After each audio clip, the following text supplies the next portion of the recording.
Hello everyone, स्वागत है आपका हमारे चैनल बुंदेलखंड बुटीक में। आज हम बात करेंगे एक बहुत काम की ट्रिक की।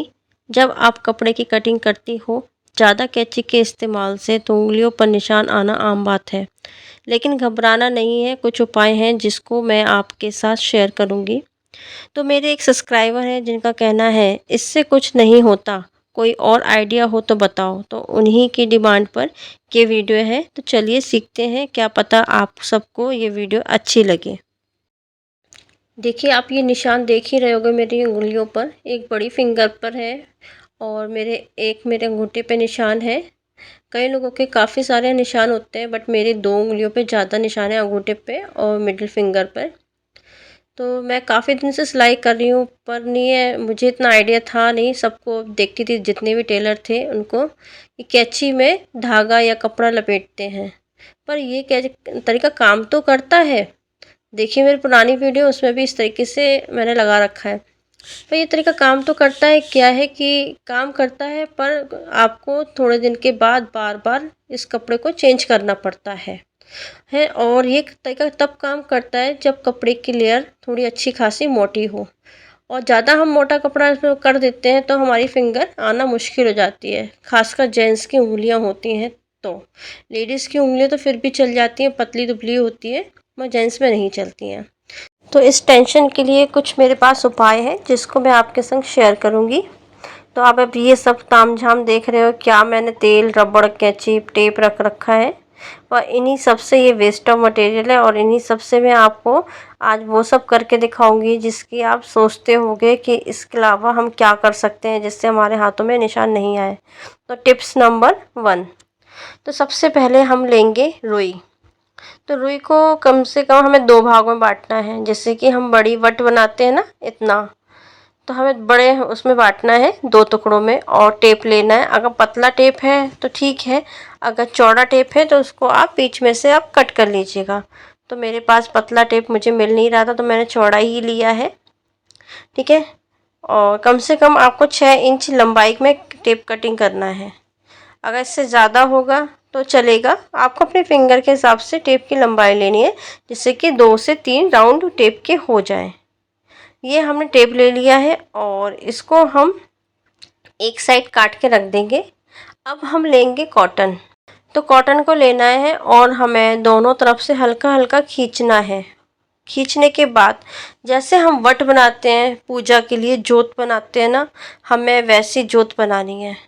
याद रहे, थोड़ी सी मोटी जोत बननी चाहिए, ठीक है। इस तरीके से हम जोत बना लेंगे। क्योंकि मेरे दो फिंगर में तकलीफ है तो इसलिए मैं दो बनाऊंगी।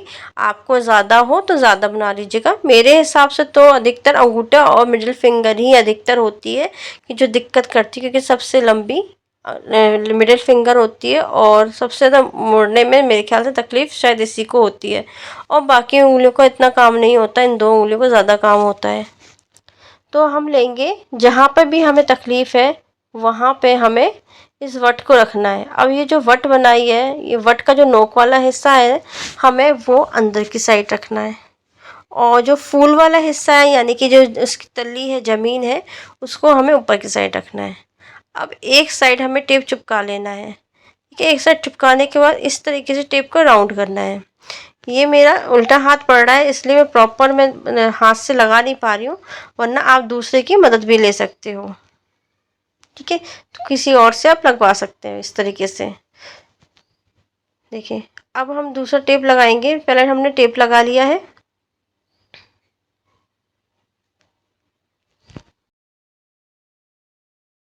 दूसरी उंगली में भी हमें वैसे ही टेप लगाना है जैसे कि हमने पहले अंगूठे पर लगाया हुआ है। याद रखिए, जितनी आपको तकलीफ हो टेप उतने ही लगाइएगा। मेरे हिसाब से नहीं करिएगा कि मैंने दो बताए तो आप ही दो करेंगे। अगर आपके उंगली में कोई दिक्कत नहीं है तो कोई दिक्कत नहीं है, बस अगर ये सब चीज़ करोगे तो आपके निशान ऐसी दिक्कत नहीं आएगी, ठीक है। ये देखिए, अब मैं कटिंग कर रही हूँ, बहुत नॉर्मली, बहुत सॉफ्ट तरीके से कट हो रही है, ठीक है। अब टिप्स नंबर 2। तो वही टेप हमें दोबारा निकाल लेना है। क्योंकि आप अलग से भी टेप ले सकते हो और टेप हमें इसमें लंबा ज़्यादा रखना है, क्योंकि ये मेरे हाथ पे वेस्ट हो रहा था, क्योंकि अभी मुझे कटिंग नहीं करनी, सिर्फ वीडियो के लिए मैंने ये टेप निकाला था। तो इस तरीके से बड़ा टेप लेना है, उसके ऊपर इस तरीके से लेयर बाय लेयर रुई को लगा देना है और कैंची पे हमें लपेटना है। अब लपेटना कहाँ से है, देखो जहाँ से हमारी ये यहाँ से चालू करना है, यहाँ तक लगाना है हमें टेप। पूरा हमें जितना भी लंबा लेंगे टेप उतने लंबे पे हमें रुई रखनी है, जिससे कि एकदम सॉफ्टपन आए, ठीक है। और दोनों हैंडलों में ऐसे ही करना है। फिलहाल मैंने आपको थोड़े में इसलिए बताया क्योंकि मेरी उंगलियों में लगा हुआ था, मेरा वेस्ट हो रहा था ये, इसलिए मैंने कैंची पे लगा दिया अपनी। अब देखिए आप खुद ये तरीके को करके देखिएगा, आपको खुद ब खुद एहसास होगा कि हाँ कितना अंतर है खाली कैंची से कटिंग करना और इस तरीके से कटिंग करना, ठीक है। अब टिप्स नंबर 3, तो हमें नारियल का तेल लेना है। आप नारियल का तेल इसलिए मैं बोल रही हूँ क्योंकि नारियल का तेल एक ऐसा तेल है जिससे किसी तरीके के निशान नहीं पड़ते, और निशान हो भी जाते हैं तो नारियल के तेल से हट जाते हैं। तो हमें नारियल का तेल लेना है, हमें 2 फिंगर में लगाना है, ठीक है। अब आपको उस जगह लगाना है जहाँ पे आपके निशान हैं, या आपकी कैंची चलाते समय जो पॉइंट आपका टच ज़्यादा होता है वहाँ पे लगाना है। पहले सीधे सीधे लगाना है और फिर जो जैसे कि कोने हैं ना, ये जॉइंट है ना, वहाँ पे हमें राउंड राउंड मालिश टाइप की करनी है। इस तरीके से करने से क्या होगा, हमारी फिंगर स्लिप होएंगी। कैंची जब चलाएंगे तो हमारी फिंगर स्लिप होंगी तो हमारी प्रॉपर उस जगह टच नहीं करेंगी बार बार, ठीक है। एक ही जगह टच नहीं करेंगी तो इससे निशान नहीं पड़ेंगे। अब टिप्स नंबर 4, तो हमें कतरन लेनी है। ये कतरन की चौड़ाई करीबन 1 इंच की है, ठीक है।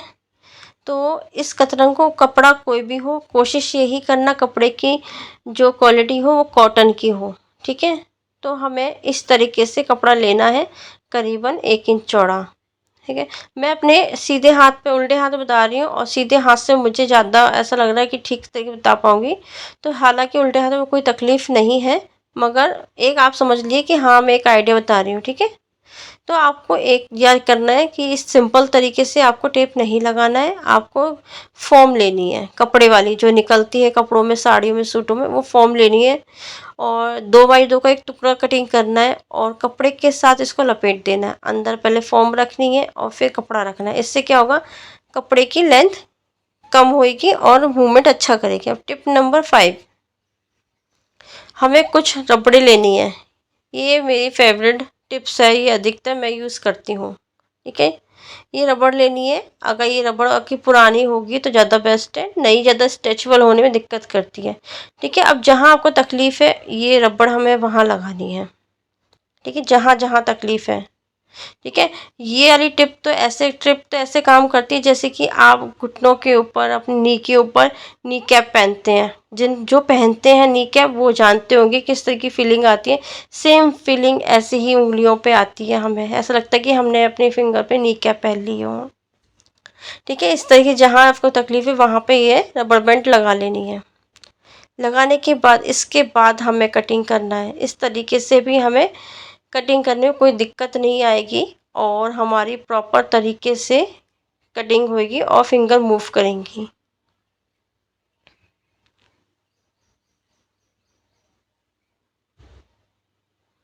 अब टिप नंबर 6, हमें इस तरह के ग्लव्स लेना है। आपके पास, सभी के पास पुराने ग्लव्स ऐसे रखे होंगे, तो हमें कुछ इस तरीके से हमें कैंची से उंगलियां को काट कर और अपनी फिंगरों पे लगानी है। कुछ ये आइडिया हैं।